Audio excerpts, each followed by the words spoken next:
Buenas tardes a todas y a todos. Bienvenidos a Chile 21, la Casa del Progresismo. Una vez más nos convocamos para discutir sobre los temas que nos inquietan, que nos afectan a nivel nacional.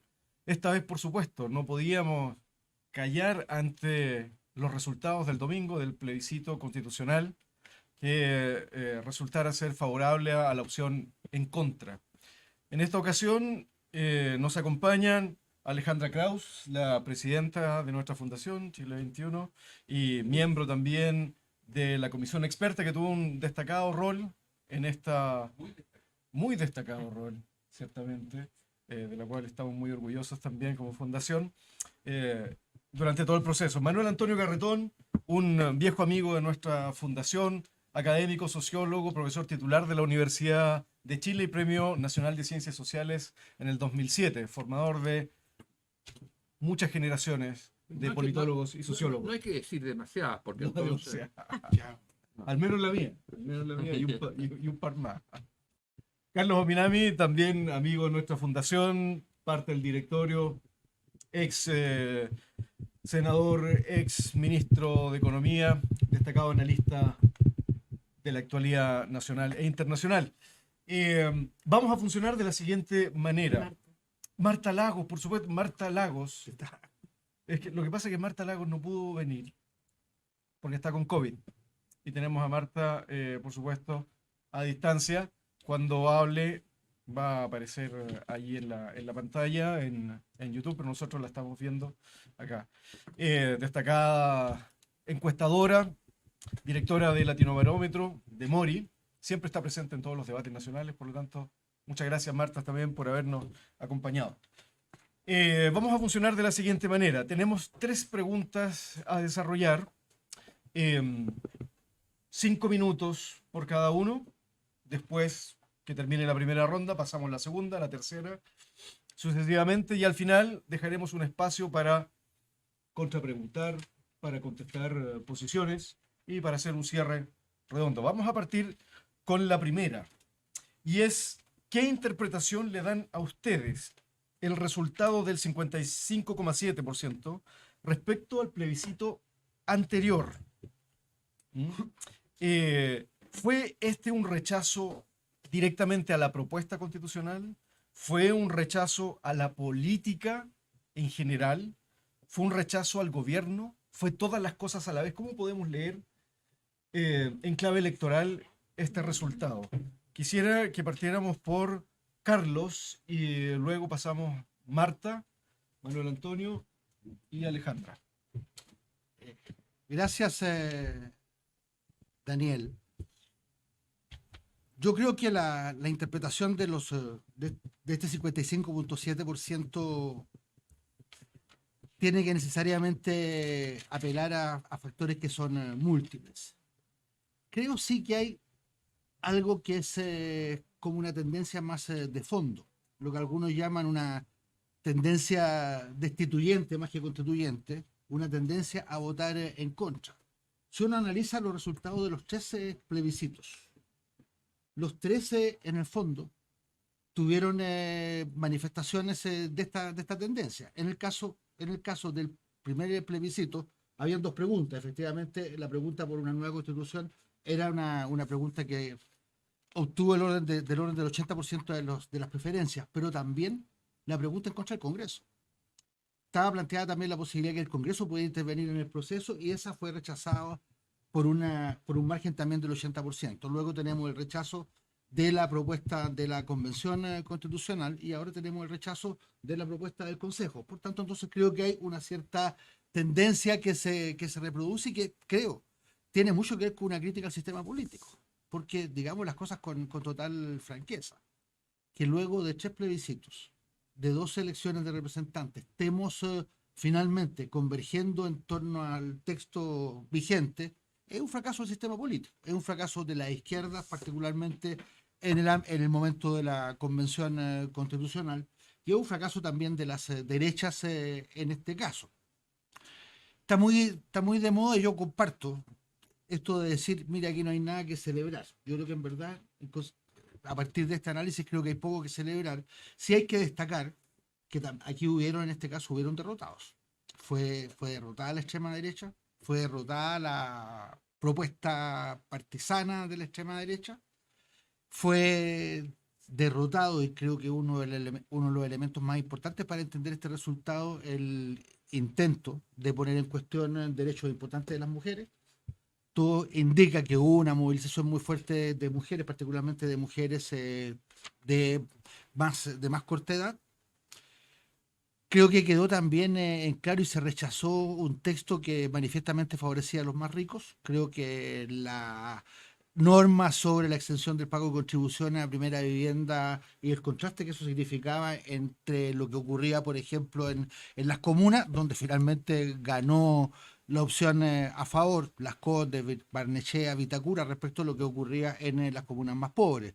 En las comunas ricas, el 90-95% de las propiedades pagan contribuciones. En el caso de las comunas pobres, el 90-95% de las propiedades están exentas del pago de contribuciones. Por tanto, entonces había una diferencia muy, muy importante.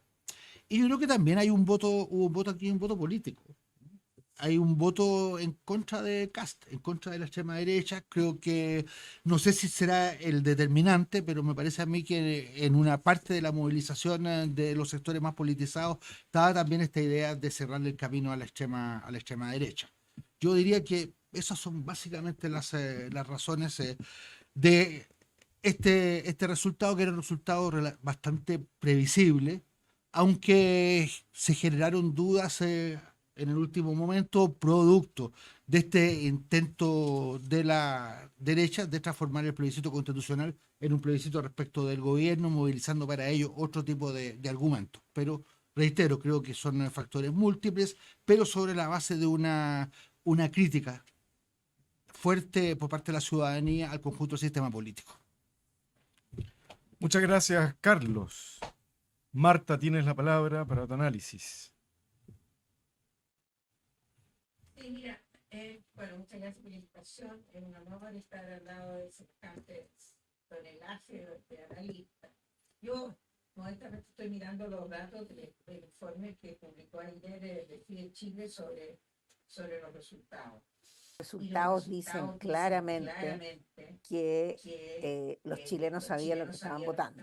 Aquí hay un cambio en la composición del voto entre el plebiscito del año 22 y el plebiscito del año 23, que obedece a las discusiones que se dieron durante la campaña. Y yo diría un tema central fue el tema de las mujeres. En el primer plebiscito fueron los hombres, ¿no es cierto?, los que pusieron el hombro, ¿no es cierto?, en el voto de rechazo. En el segundo plebiscito son las mujeres los que ponen el hombro en el rechazo. Entonces, yo creo que aquí hay y es un vuelco no menor, las mujeres son las que más votan, hay un 91% de participación de las mujeres, es el grupo etario que más vota, el grupo etario en el cual vota menos gente es el grupo en el cual a favor le fue mejor, donde también ahí uno ve un abstencionismo mayor que se produce justamente en esa edad, tanto en las mujeres como en los hombres. Por lo tanto, uno ve, digamos, una sintomatología política en la decisión del voto. Este no fue un voto, si bien la población no participó, había una participación pasiva, informada. Yo creo que el video de Michelle Bachelet, la discusión sobre el aborto en tres causales, causó un aumento de la participación en mujeres, sobre todo las más jóvenes, lo que le dio votos al en contra. Y por otra parte, digamos, los más establecidos. Siempre se dice que la gente vota cuando tiene algo que perder. Aquí los que más tienen que perder son los que están entre los 35 y los 55 años. Bueno, ese grupo de la sociedad que más tiene que perder es el que votó más conservadoramente, lo que hace mucho sentido, por lo demás está escrito en la literatura, ¿no es cierto? Pero incluso ahí la ganancia es moderada. Entonces sí, aquí hay un voto político, aquí hay una interpretación de la gente sobre lo que se estaba poniendo, y por supuesto que está influido por el tema de la política, como decía Carlos, ¿no es cierto? Que esto es multifacético, pero claro, uno dice, bueno, siendo la política, la crítica a la política igual que en el 7 de mayo, ¿no es cierto? En la última elección de consejeros, lo que cambia es el comportamiento de los grupos etarios.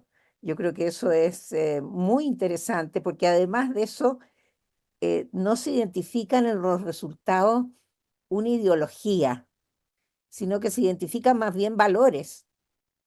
Yo creo que esa es una discusión que tenemos que tener respecto de por qué vota la gente. Y aquí se ve claramente que la gente vota políticamente. El chileno sigue siendo un votante político.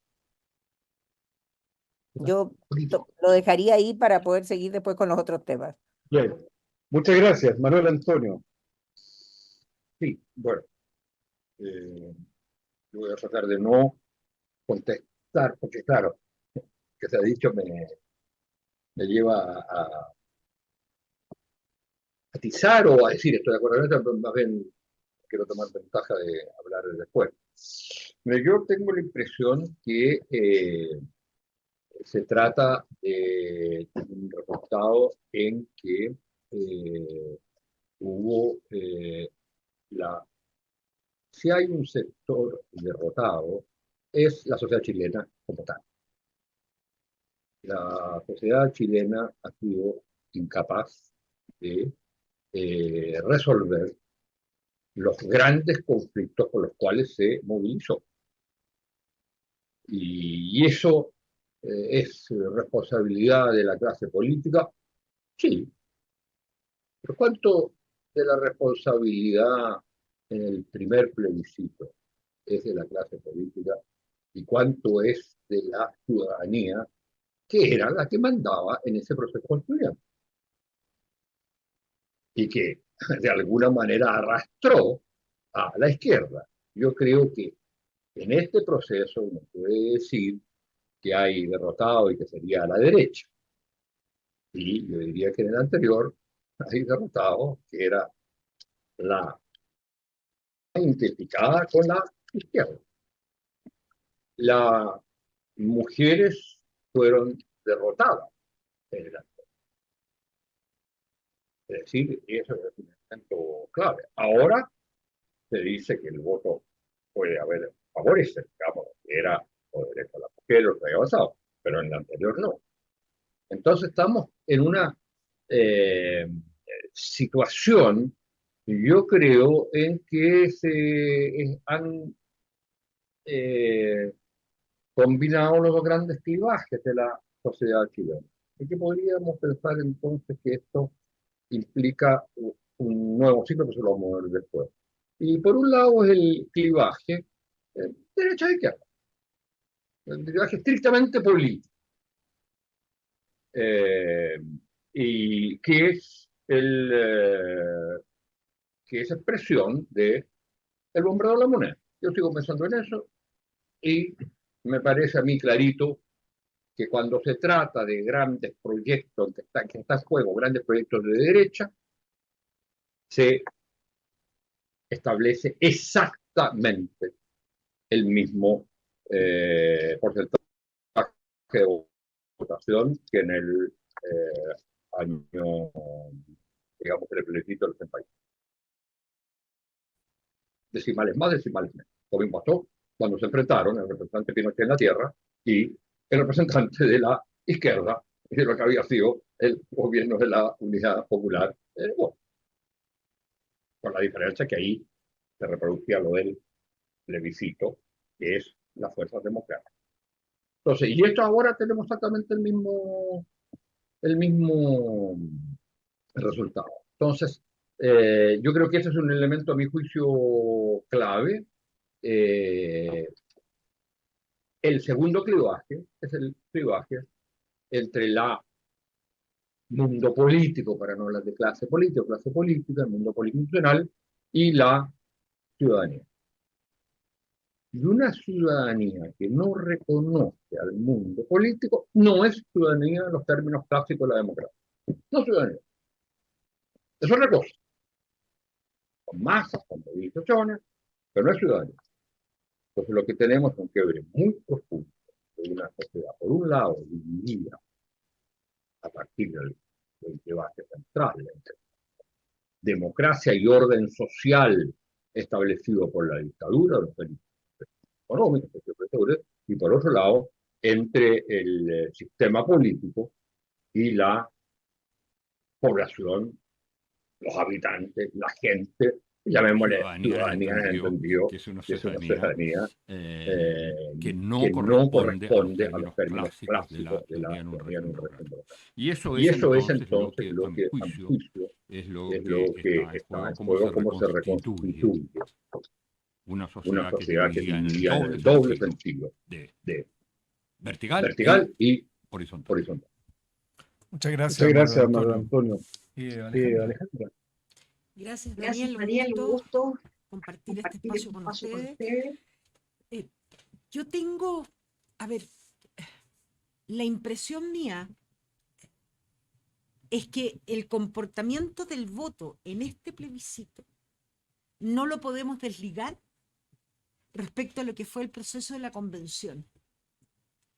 Y esta ciudadanía que aparecía tan distante del proceso, tan sin tomar posición, sin una aparente información, yo creo que fue el plebiscito anterior incorporó a la ciudadanía, a mi juicio, en una gran clase magistral que les permitió estar informados respecto a los contenidos de un texto constitucional, que tomaron una posición a propósito de la convención.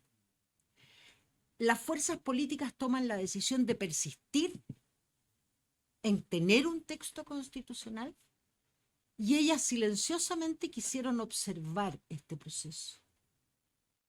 Y como de maneras distintas se volvió a repetir fenómenos de la convención, ahora en forma elegante, pero donde quedaban marginados temas, la ciudadanía fue tomando una posición clarísima, clarísima. El que los hombres, el que las mujeres en esta oportunidad votaron mayoritariamente, cierto, en la menor edad, pero también las mujeres de mayores de 54 años, toman una posición en contra, clarísima, es porque aprendieron la relevancia a propósito de la convención en los debates que se hicieron sobre valores, Marta, y ahí coincido contigo, sobre valores. Tomaron conciencia la ciudadanía de que se podía ser titular de derechos y que podía efectivamente verse expuesta a retroceso. En consecuencia, creo que fue un voto político mucho más informado de lo que nosotros suponemos. La conversación fue distinta, pero muy, muy empapados de lo que fue el proceso de la convención. La convención no solo le enseñó a las élites que debíamos buscar ciertos estándares, como bien señalaba la Comisión de Venecia, que un texto constitucional debía cumplir ciertos estándares, sino que la ciudadanía entendió de igual modo que un texto constitucional les impactaba y incidía en su vida, que se requería, si querían cerrar el proceso, quienes suponían votar a favor, contar con un nuevo texto, debía resolver en forma adecuada cómo se iban a discutir en el futuro los derechos sociales. ¿Cuánto les asustó insólitamente? Preguntaban en cada uno de los encuentros territoriales, en las universidades, en los sindicatos, en cada uno de los espacios que nos tocaba participar, por ejemplo, los alcances de la objeción de conciencia.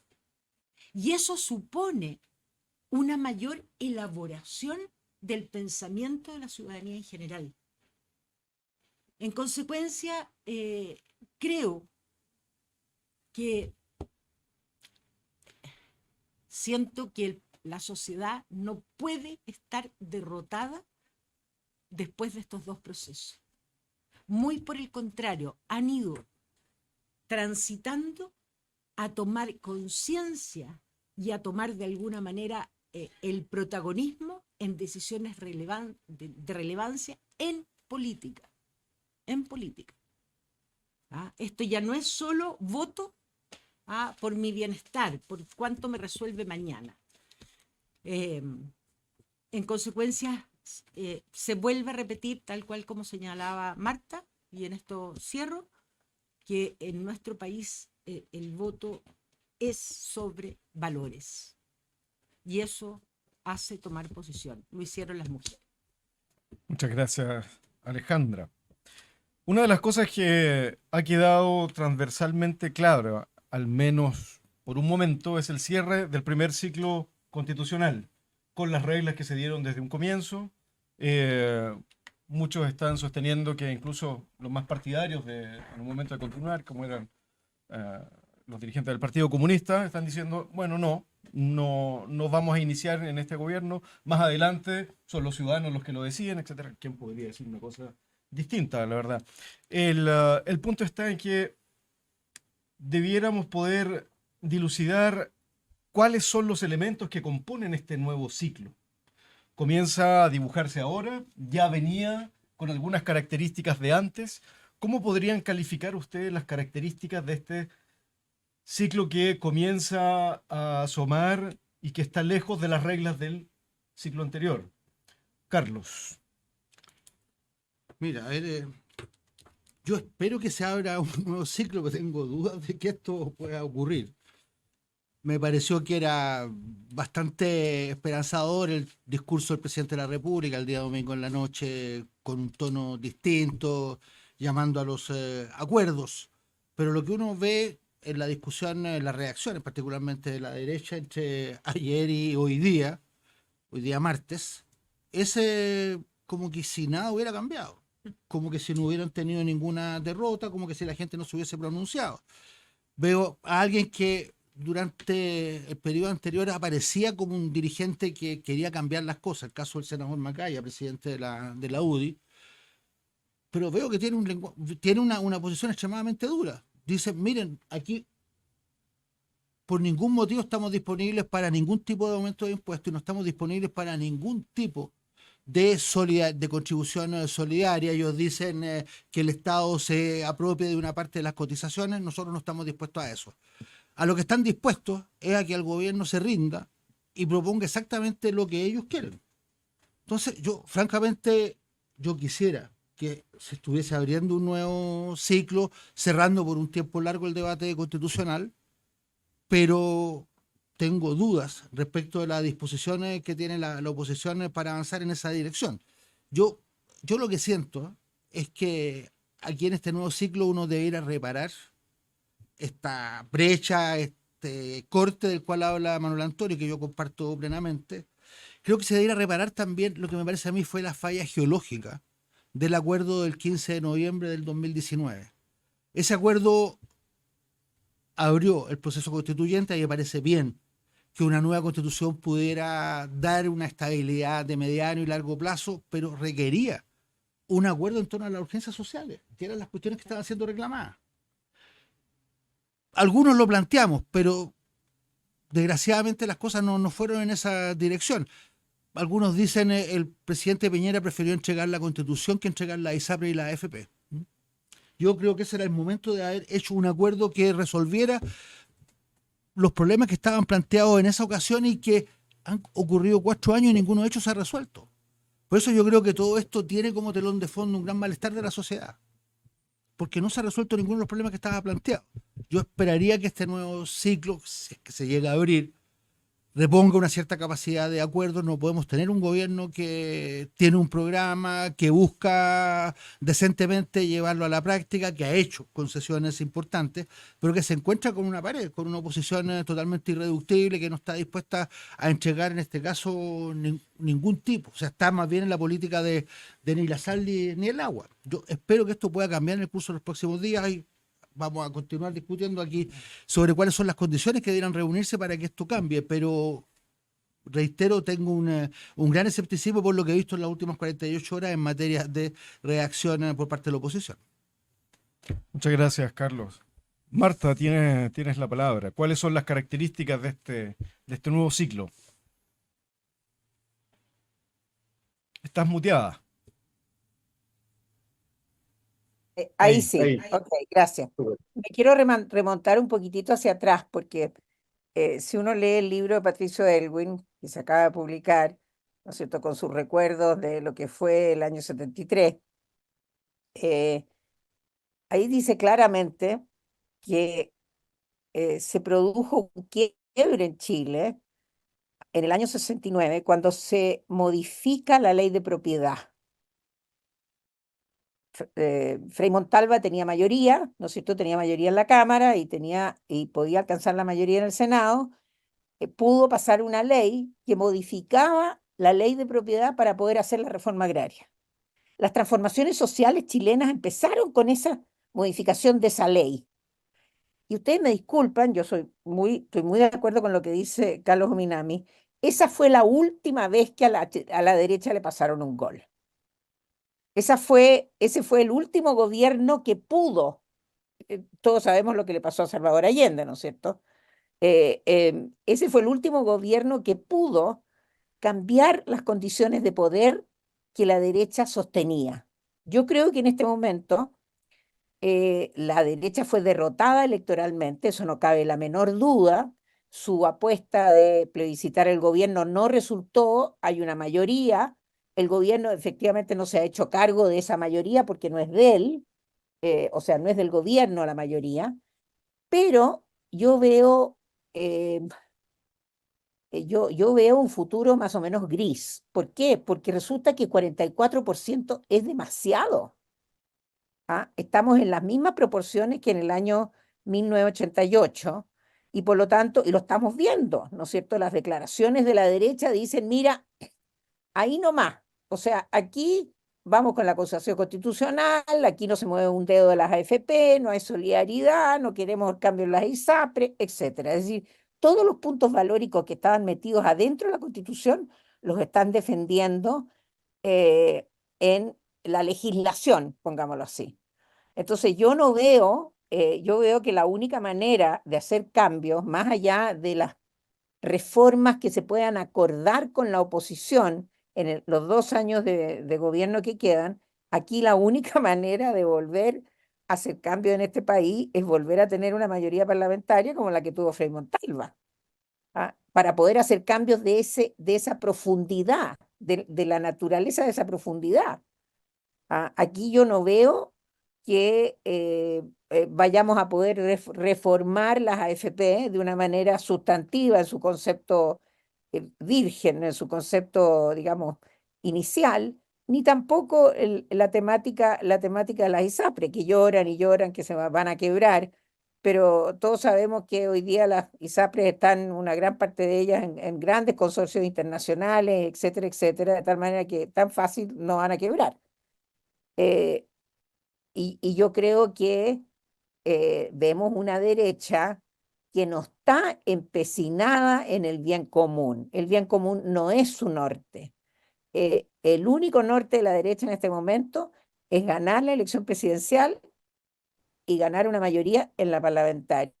Y y mientras las decisiones de la política estén regidas por el cálculo electoral, no vamos a conseguir una mesa de negociación con un pacto social.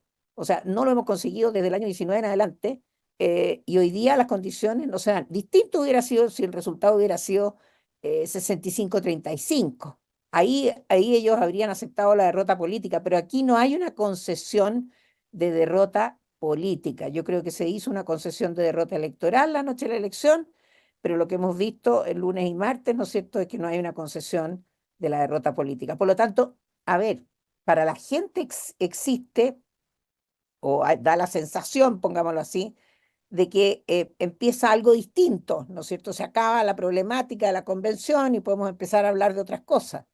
Yo no estoy hablando de que no haya un ciclo en términos de imaginería, pero que haya un ciclo político que permita hacer cambios para eh, para avanzar en la solución de problemas sociales, yo francamente soy extremadamente pesimista de que eso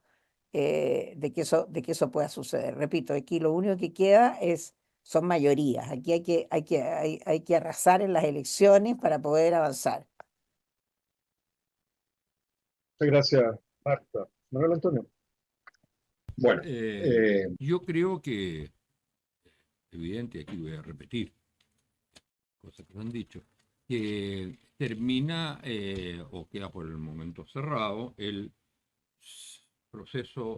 ciclo del proceso constituyente. El proceso constituyente hay que ubicarlo, hay que definirlo como que era la expresión que se dio la sociedad chilena y fundamentalmente la clase política para encauzar un proyecto de transformación, que era superar el orden económico social y la relación entre la sociedad y la política que habían quedado desde que estaban pendientes, digamos, que se habían ido desarrollando desde el momento de la democratización política, que habían dejado atrás ciertos aspectos del orden social de la dictadura, pero que permanecían otros.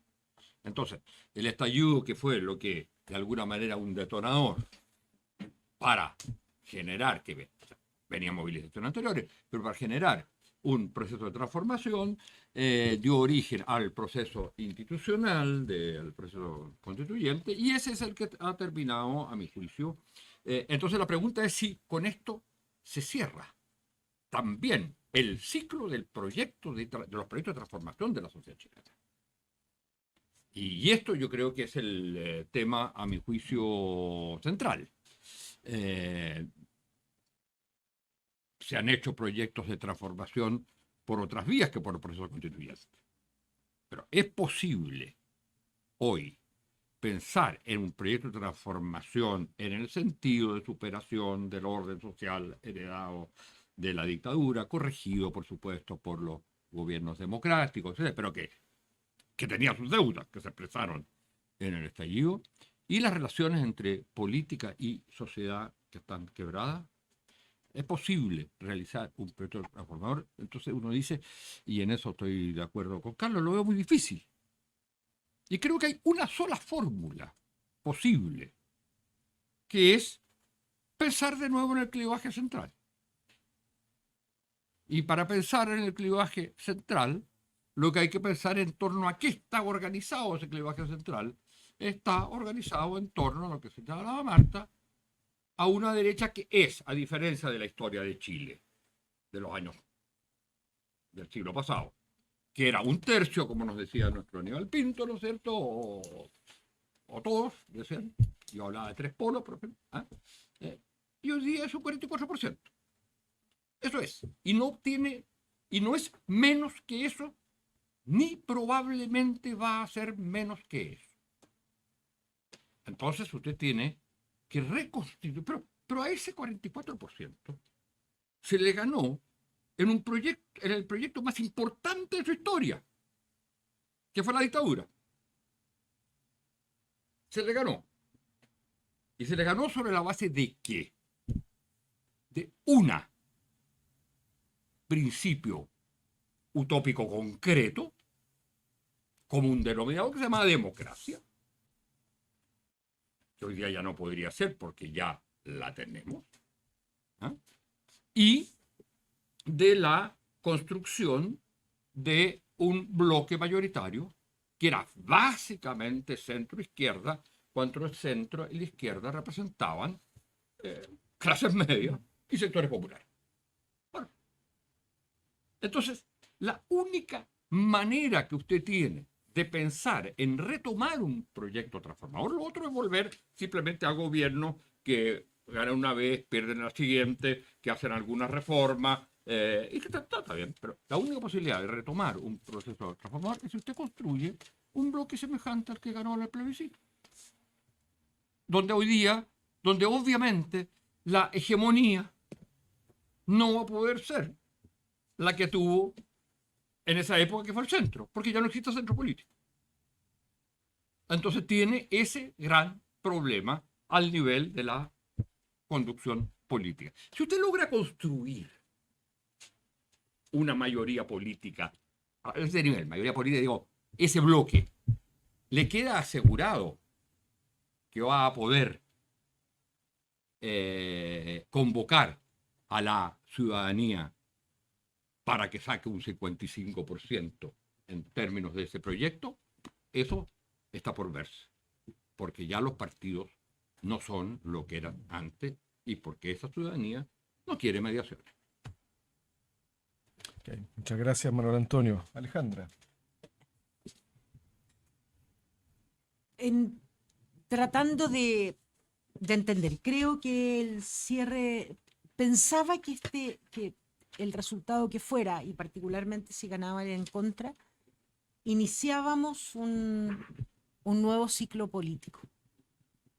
Lo pensaba honestamente, pero pareciera ser que todo indica que el nuevo ciclo político que muchos de nosotros podíamos aspirar, y particularmente habiendo tenido la experiencia de estos 9 meses insertas en el proceso constitucional, va a tener características muy diferentes. Yo tengo la impresión, y creo que no hay que olvidar que parte de la derecha, importante, relevante, no les interesaba un nuevo texto constitucional. Más, les acomoda el texto vigente.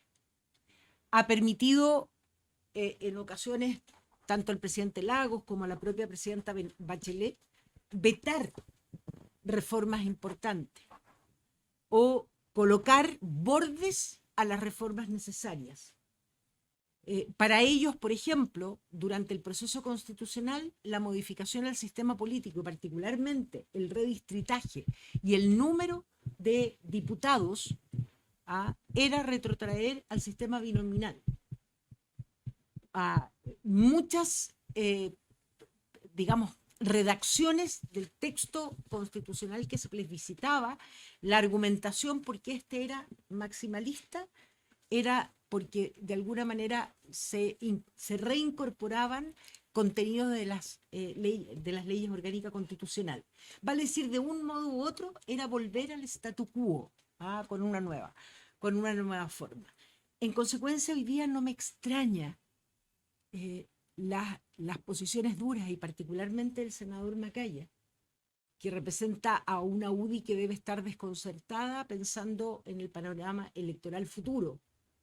A propósito, cómo se interpreta este 44%, cuánto es de Chile Vamos, cuánto es de la UDI, cuánto es de republicano, a quiénes va a responder este electorado.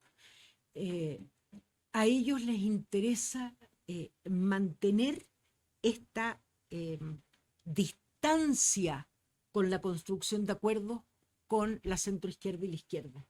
Agudizar de un modo u otro las posiciones de las izquierdas versus las derechas. Polarizar porque, digamos, todo el movimiento y discusión político y vinculación con la ciudadanía, particularmente porque a ellos les permite mantener ese 44% que pareciera ser bastante duro. Y por otra parte, la centroizquierda y la izquierda, el progresismo, todavía no tiene esa opción clara de la construcción de la unidad, que creo que es la más amplia unidad, que es lo único que nos va a permitir liderar de alguna manera las transformaciones que hemos comprometido y que la ciudadanía espera. En consecuencia, creo que es una estrategia pensada el mantener esta dureza, esta resistencia a las reformas comprometidas por el gobierno del presidente Boric, y que de una u otra manera la centroizquierda, o particularmente la democracia cristiana, también apoya claramente, a propósito de la reforma de las pensiones, en salud, en materia de educación, y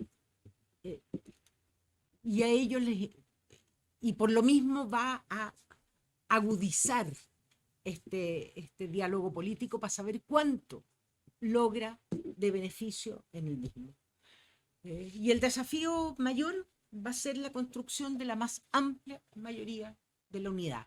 Y eso supone, y me hace recordar, Daniel, Carlos, el trabajo de los mínimos comunes que realizamos ya hace 2, 3 años en Chile 21. De alguna manera, para que se vaya transitando con algún grado de facilidad en la construcción de confianzas políticas, de necesarias confianzas políticas para la construcción de la unidad. En caso contrario, las transformaciones y cambios parece que se van a ir alejando cada día más. Gracias. Bueno, ante este panorama parece que el nuevo ciclo se anuncia con mayores desacuerdos. Al parecer la derecha mantiene sus posiciones de trinchera, hasta al menos los primeros momentos después del plebiscito no se han visto gestos.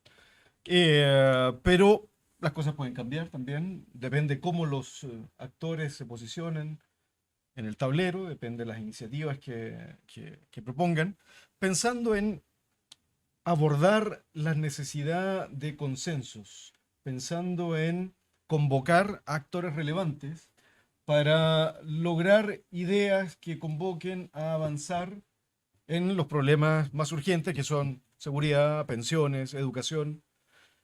¿Qué ideas propondrían ustedes o qué condiciones debieran asumir los sectores políticos sin perder demasiado en sus sectores? Porque el diagnóstico es que no quieren perder no quieren perder más después de este resultado. ¿Qué condiciones se tendrían que dar más allá de la buena voluntad y digamos, la responsabilidad política? Pero ¿qué incentivos podrían tener los actores para sentarse a la mesa a resolver este problema? Carlos. Mira, yo creo, Daniel, que estamos en una situación bien delicada. Tenemos bastante acuerdo, me parece, en este panel en cuanto a ese diagnóstico.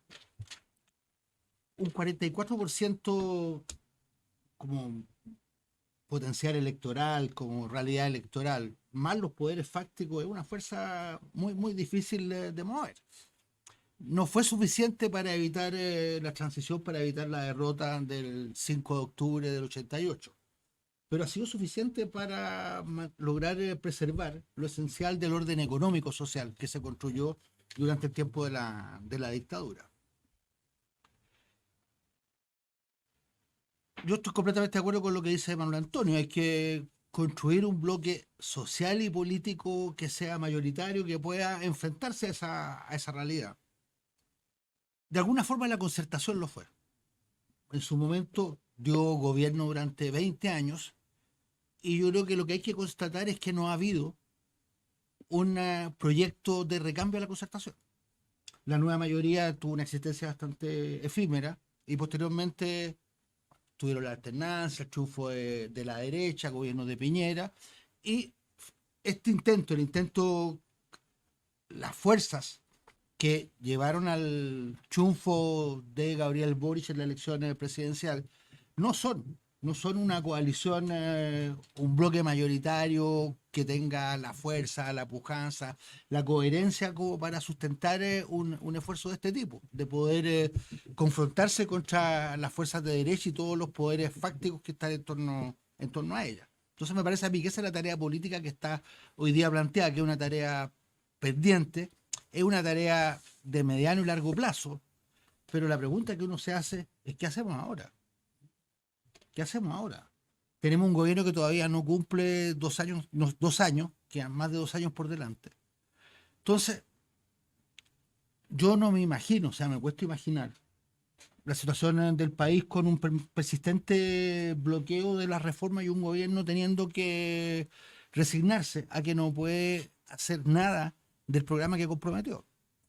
Siento que en esto habrá que hacer un tremendo esfuerzo de pedagogía política y tratar de movilizar la opinión pública, de manera que la oposición entienda, que los sectores más lúcidos de la oposición entiendan, que si ellos también quieren ser alternativa de gobierno en la próxima elección presidencial, no tiene ningún interés en hacerlo sobre la base de haber sido una oposición puramente obstruccionista, porque con lo que se van a encontrar de vuelta va a ser lo mismo hacia adelante. Entender que no tienen finalmente interés en gobernar en un país que va a ser tierra arrasada. Si durante los próximos 2 años no se resuelven ninguno de los problemas que están planteados aquí, los problemas de pensiones, los problemas de empleo, los problemas de seguridad, o sea, este país, digamos las cosas con franqueza, puede entrar en un ciclo largo de decadencia, ¿no? Yo siento que los elementos de la decadencia hoy día ya comienzan a rondarnos. Tenemos estancamiento económico, tenemos irritación social y tenemos un sistema político que no logra dar respuesta. Son los 3 ingredientes para generar un proceso de decadencia, un periodo de decadencia que podría ser largo. Yo, en consecuencia, creo que junto con esta tarea de mediano o largo plazo, que es la construcción de un bloque social y político mayoritario, que va a tener que sustituya lo que fue en su momento la concertación y que va a tener que desarrollar características muy, muy distintas, hay también que interrogarse respecto de qué es lo que hace este gobierno, cómo enfrenta su segundo periodo, cómo genera condiciones a través de la opinión, de la movilización de la opinión pública, que permitan que la derecha o que obliguen a la derecha a salir de una posición obstruccionista que me parece a mí que es fatal no solamente para el gobierno, es fatal para el país. Muchas gracias, Carlos. Marta, ¿Qué hacer? Mira, yo creo que uno de los problemas que tenemos y que tiene que ver con esto del futuro es que tenemos que asumir dónde estamos. Yo creo que el sistema político como tal, es decir, los partidos, hasta el momento han reaccionado como si esto fuera business as usual. Es decir, aquí no pasó nada, aquí no estamos en la parte más profunda de la crisis de representación. Hemos tenido dos evidencias brutales de la crisis de representación, la primera en el primer plebiscito y ahora en el segundo plebiscito. La gente no quiere lo que ofrece el sistema político. Eso es lo que nos dicen las dos elecciones. La gente no quiere lo que ofrece el sistema político. Por lo tanto, hay que cambiar la oferta que está haciendo el sistema político. Eso a mí me parece de perogrullo, es decir, que haya un zafarrancho combate en el oficialismo, ¿no es cierto? Y que se peguen la palmada en la frente para decir, ok, es cierto que un problema son las pensiones y es cierto que otro problema grande es el tema tributario. Ya, si la derecha no nos va a dejar o no se puede avanzar porque se oponen y tienen la fuerza para oponerse, entonces, ¿qué es lo que se puede ofrecer en el tiempo que queda? O sea, a mí me parece que cuando la Michelle Bachelet, ¿no es cierto?, le aparecen los pingüinos a los 10 días de haber asumido, no, pero a los 30 días de haber asumido le apareció la revolución pingüina.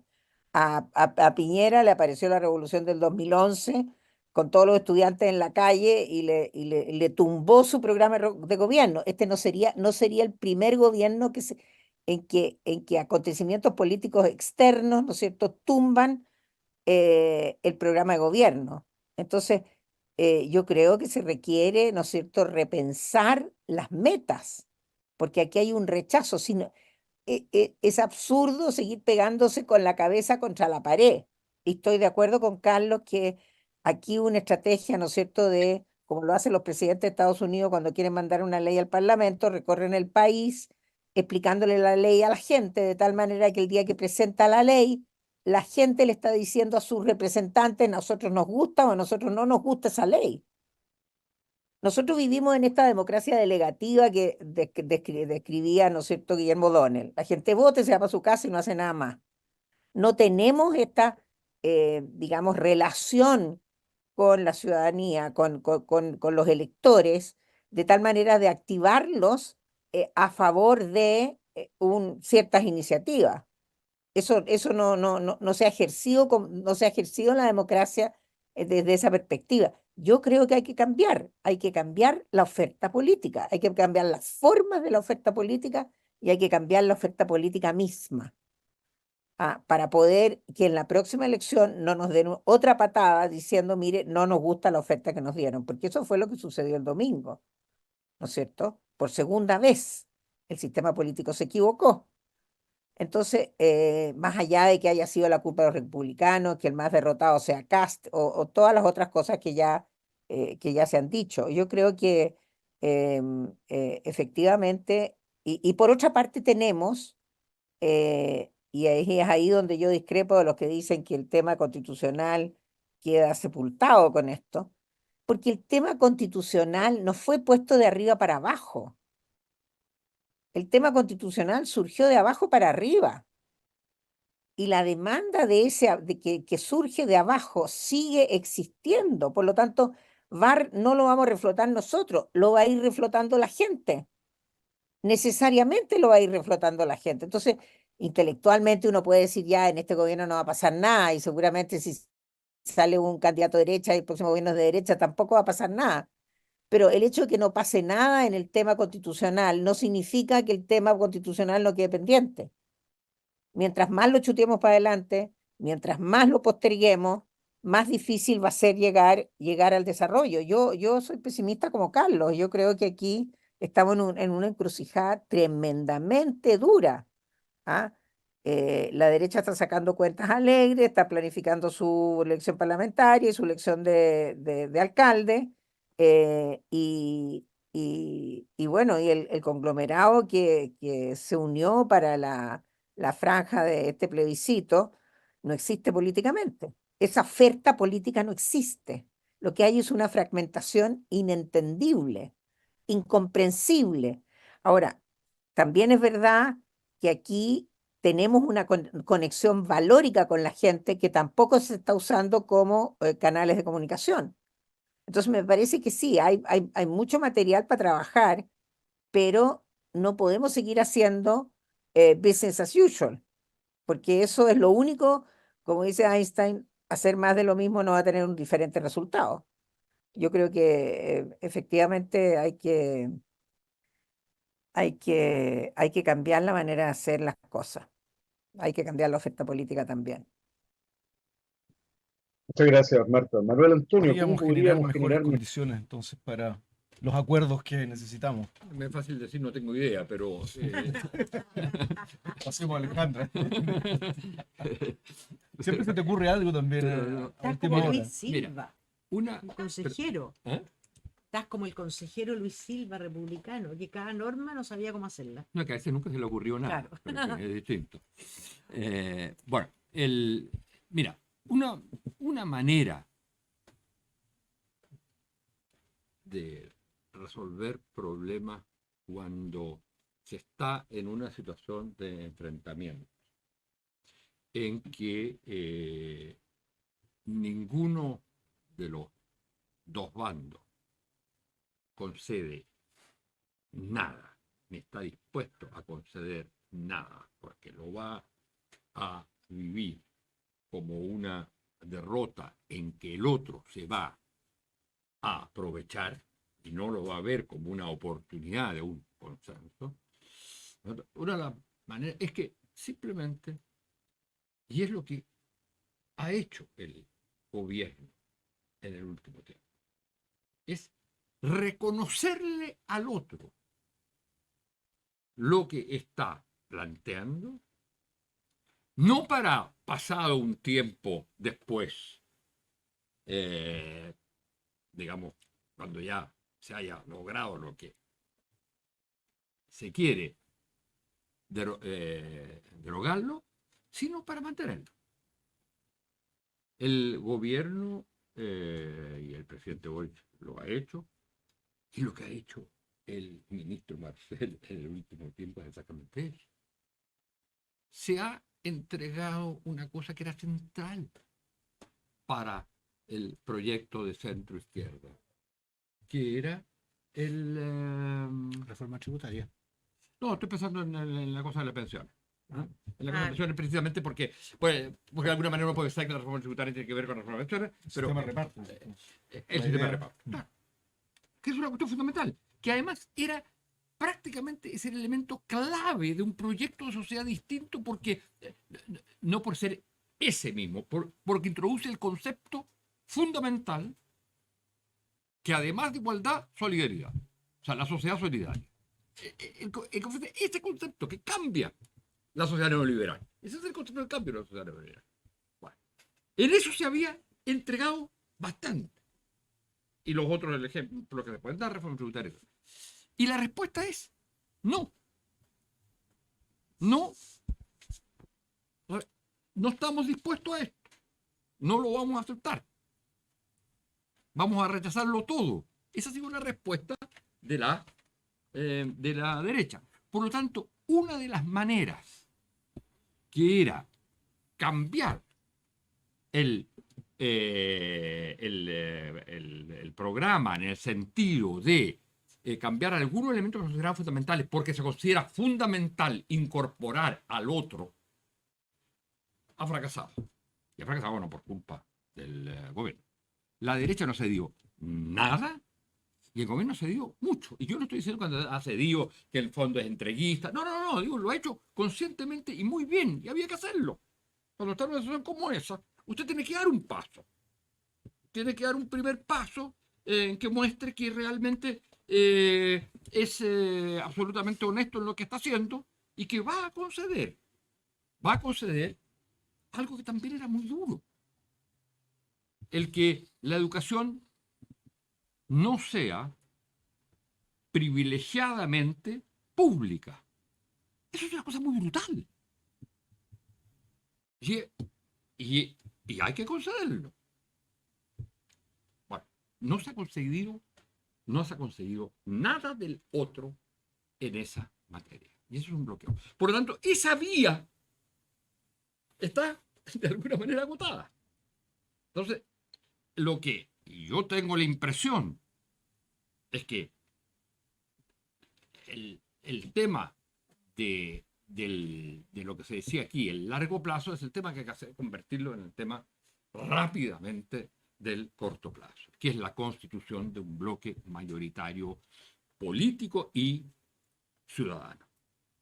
Y eso parte, a mi juicio, por la coalición de gobierno. Parte por la coalición de gobierno, que es una coalición con demasiadas tensiones. Con demasiadas tensiones. Que ha avanzado bastante en el último tiempo, en el último periodo, sin duda. Pero que sigue teniendo problemas de desconfianza de unos con otros, que cada uno hace de repente lo que quiere, que el diputado, si no le gustó algo, entonces no está de acuerdo. Yo creo que eso es una cuestión fundamental. Eso no puede ser. No puede ser. Es una, es un deber, a mi juicio, de una coalición que irrestrictamente obedezca el liderazgo presidencial. Irrestrictamente. Y eso, digamos, es una tarea. Claro, uno dice, importa poco, a la gente le importa poco. Yo creo que le importa. Porque va a haber una sola señal. Y no va a haber otras señales. La otra es cómo se reemplaza al centro político para ser mayoritario, porque no hay un centro político orgánico. Lo que es normal en todos los países del mundo. En Chile era normal que existiera un centro político orgánico. Bueno, pero ya no existe más. Entonces usted tiene que reemplazarlo, ¿sabe qué? Con las ideas y el lenguaje del centro desde la coalición de izquierda. Y eso es extremadamente difícil. Pero eso es la tarea. La única manera que tiene usted, no puede seguirle hablando al nicho de izquierda. No puede seguirle hablando 30 y tanto %. Tiene que hablarle a los otros desde la izquierda. Va a haber hegemonía de izquierda, sí, porque no hay centro político.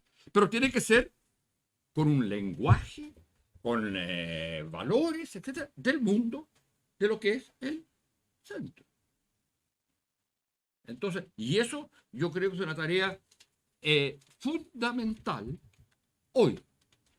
Y en ese sentido, en la medida que con políticas concretas, salvo que se cambiara el conjunto de políticas, como señalara Marta, pero con políticas concretas no logra la mayoría, pero por lo menos construya una mayoría social, política, cultural, ¿ah?, que aísle al mundo de derecha y al poder que tiene hoy día de veto la derecha. Muchas gracias, Manuel Antonio. Alejandra.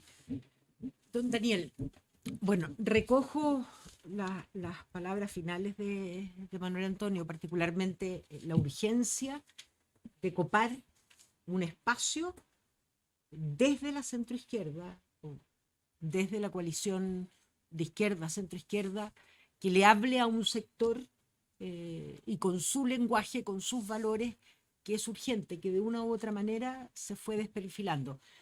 Para otro panel tendríamos que analizar las razones del desperfilamiento y las identidades partidarias y muchos objetivos que se fueron desplegando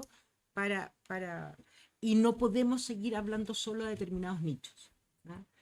Yo ahí concuerdo absolutamente. Ahora, a propósito de la pregunta concreta que se nos formulaba por Chile 21, el desafío de las reformas, a mí me genera una duda política brutal respecto de la derecha, absoluta.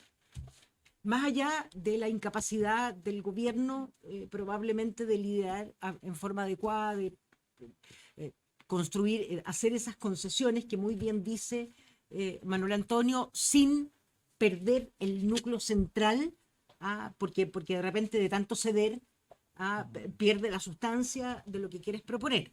El justo punto de equilibrio. Pero seguridad, pensiones, incluso salud, son temas centrales también para la derecha. Probablemente con visiones distintas, lo que fuere, pero son igualmente de centrales. Y si ellos pretenden gobernar, no pueden seguir postergando esta reforma. No pueden. Porque en 2 años más la complejidad del tema va a significar muchísimas jornadas, recursos, años para poder resolver. Basta recordar que el último año del presidente Piñera en materia de seguridad prácticamente no se hizo nada. Nosotros tenemos el observatorio que se medía y eso retrasó y complejizó muchísimo más abordar la urgencia. El crimen organizado se incorporó abiertamente y se instaló. En consecuencia, retardar esta reforma para quien quiere gobernar legítimamente en 2 años más, que cree ser una respuesta objetiva para las urgencias de la ciudadanía, no puede sustraerse de buscar los acuerdos necesarios. En consecuencia, me parece paradójico, me parece incomprensible que una estrategia para alcanzar el gobierno, una estrategia política y electoral para alcanzar el gobierno, sea solo obstruir a quien gobierna en materias de esta relevancia y de esta importancia. Pensiones, cualquier sistema de pensiones y cada uno de los proyectos que ha presentado tanto la presidenta Bachelet, el presidente Piñera y el propio presidente Boric contemplan gradualidad. Es impensable que se vayan a modificar el sistema de pensiones solo a través de la PGU, que sería como, ahí entramos a la solidaridad que ellos entienden, digamos, con impuestos generales. Pero gradualidad. En consecuencia, un proyecto de pensiones que quisiera ser iniciado en el próximo gobierno, va a demorar aún más en resolver el monto de las pensiones, la dignidad de las mismas. Seguridad va a haber un momento en que no vamos a poder resolverla a menos que entremos en un gobierno totalitario, que tome medidas que no vamos a poder, digamos, respaldar, por muy solicitado, requeridas por urgencia. Y salud, ¿cómo demoramos la modificación? Si rechazaron la reforma del presidente Lagos a propósito de un fondo colectivo que planteaba con parte de la cotización de salud, estamos hoy día enfrentando una crisis sanitaria, que yo no voy a entrar al negocio de la ISAPRE, pero que en definitiva claramente tienen riesgo, aparte de los beneficiarios de un sistema que optaron por el sistema privado. ¿Ah? Que emigren 500.000 personas en los últimos meses por la situación de la ISAPRE. Hay una situación compleja. En consecuencia, no puede, me parece inmoral. Me parece inmoral que políticamente, por razones de distinta naturaleza, se obstruyan las necesarias reformas. Sin duda, recogiendo lo que Manuel Antonio planteaba, supone concesiones mutuas. Y solo para terminar, cuando estábamos en el momento más complejo en la comisión experta, a propósito de buscar los acuerdos en materia de derechos sociales en la subcomisión respectiva, se planteó las normas del orden público económico, que obviamente la derecha quería mantener el texto vigente, ¿ah? Les acomodaba, más allá de las anomalías que en estas materias el texto contiene, particularmente en el derecho de propiedad, pero llegamos a un acuerdo que parecía legítimo una visión de un sector del país. Parecía legítimo. Buscáramos las adecuaciones. En aguas no había ninguna posibilidad de acuerdo.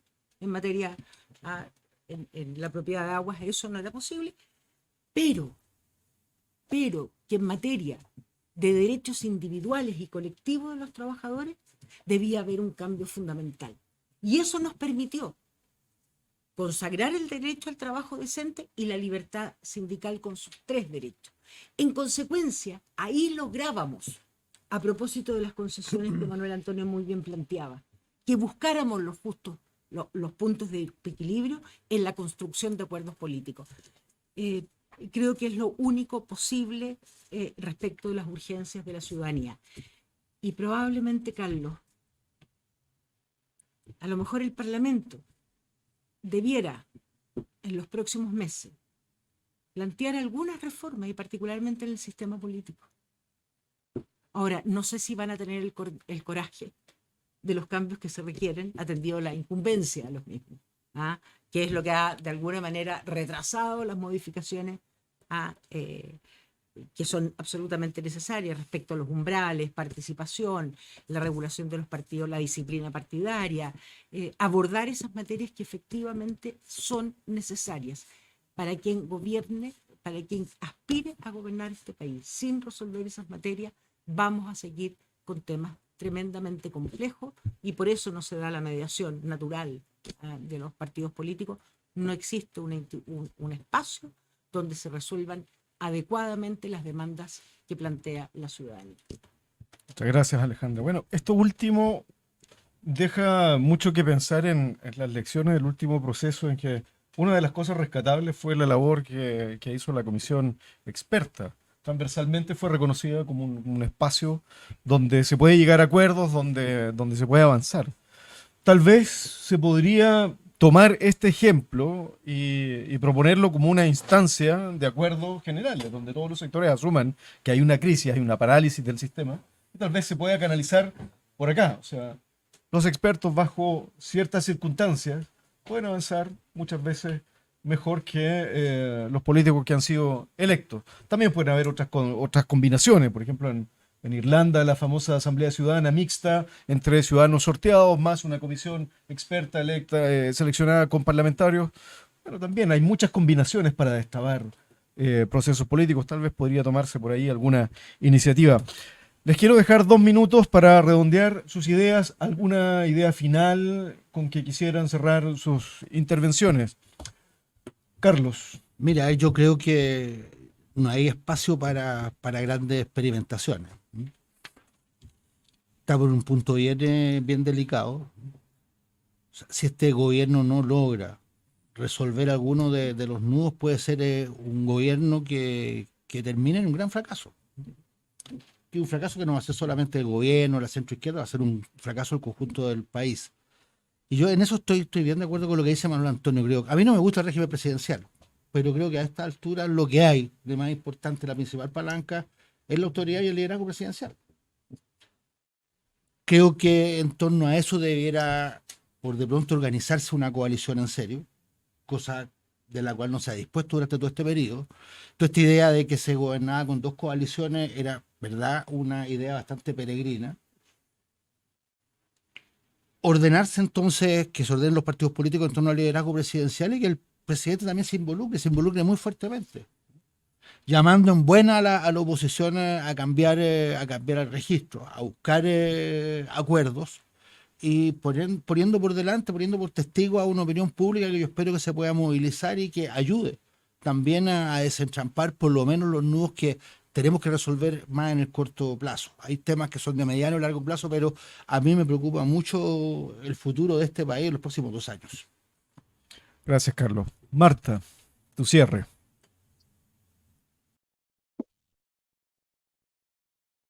Estás en silencio. Ahí, gracias. Ahí sí. Mira, yo creo que está pendiente la palabra cambio, ¿ya? Este país lleva mucho tiempo esperando cambio. Y yo creo que este gobierno todo lo que tiene que hacer para poder satisfacer esa demanda de cambio es hacer un cambio. Cuando uno está en una situación de crisis, ¿no es cierto?, política como la que estamos nosotros, donde no existe la plataforma de coalición que podría ser necesaria para tener la fuerza para llevar a cabo una transformación mayor, bueno, a lo mejor hay que hacer lo que hizo Lula en su primer gobierno, ¿no es cierto?, donde inventó este programa Hambre Cero, le cambió la vida a 3 poblaciones, las más pobres de Brasil, y la población brasilera creyó, ¿no es cierto?, que se había destrabado la boca del túnel y podían llegar hasta la boca del túnel. Nosotros estamos entrampados en esta boca del túnel y todo lo que se necesita es volver a crear la esperanza, en el sentido de lo que dice Carlos, ¿no es cierto?, de que este gobierno tiene que poder hacer una muestra de avance para no fracasar totalmente. Todo lo que se requiere es una cosa, no 10, no 20, no, una cosa. Entonces habría que sentarse a ver cuál es esa cosa, porque más allá de que los chilenos necesiten pensiones, salud, vivienda, bueno, si vamos a intentar hacer las 3 y no se hace ninguna, no sirve de mucho. ¿Por qué no concentrar toda la fuerza política en hacer aquel avance donde es posible negociar realmente, o sea, con las patitas en la tierra, con la derecha? Yo creo que si no están dadas las condiciones para hacer todas las reformas, para abordar todos los temas, eh, me acuerdo un discurso de mi abuelo en el Senado en el año 42. En esa época se hacían discursos, ahora se hacen intervenciones, que él era ministro de Salud, y entonces fue al Senado a defender la ley de medicina preventiva, ¿no es cierto?, que le daba y que beneficiaba, esta nueva ley beneficiaba a los enfermos del corazón, y un diputado lo interpela y le dice, pero doctor, ¿qué pasa con los diabéticos? Y él le contestó, está escrito, ¿ah? Él le contestó, bueno, los diabéticos se van a seguir muriendo. Entonces, yo creo que efectivamente, o sea, tenemos una amplia gama de problemas que hay que resolver.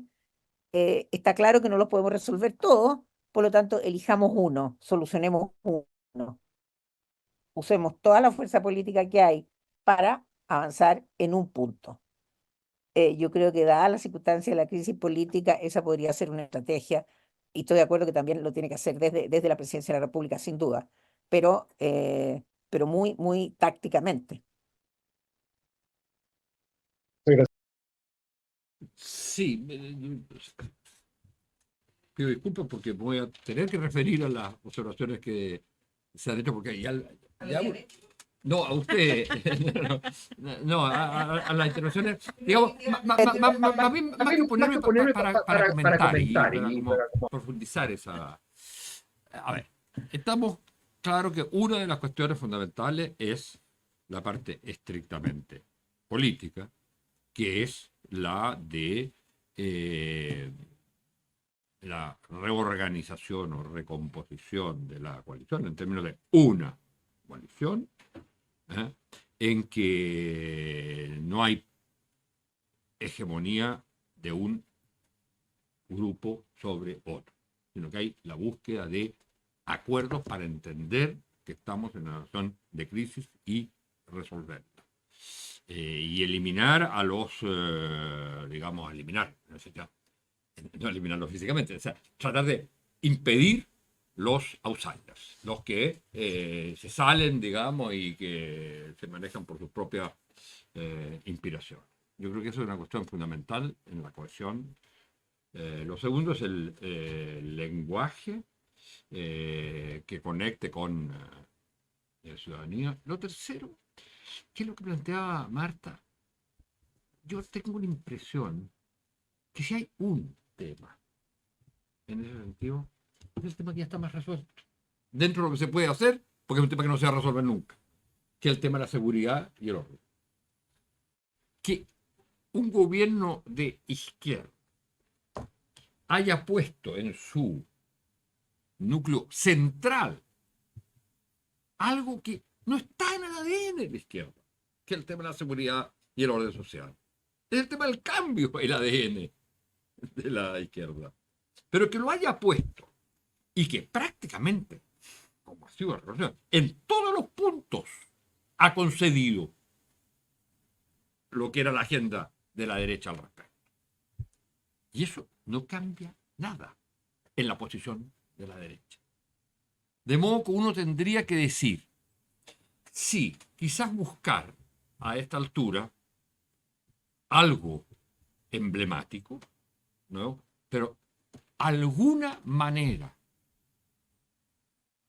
de iniciar o plantearse otros temas que no sean uno solo, yo creo que es fundamental.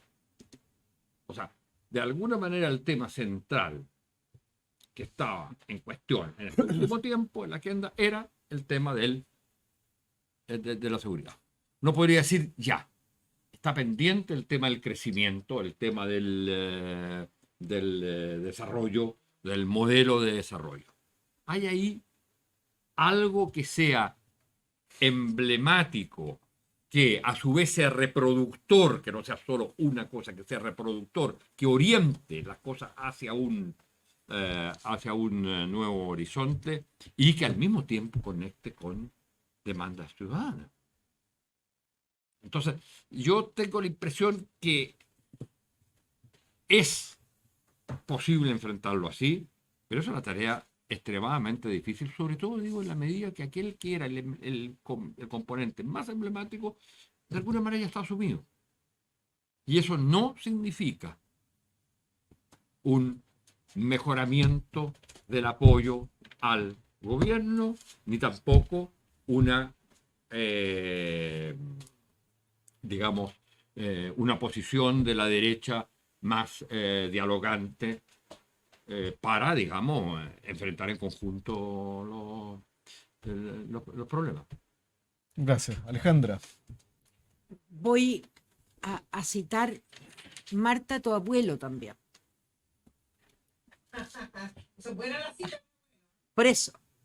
Yo ya sé. Ya. Vamos a los inesperados buenos. Necesitamos inesperados buenos.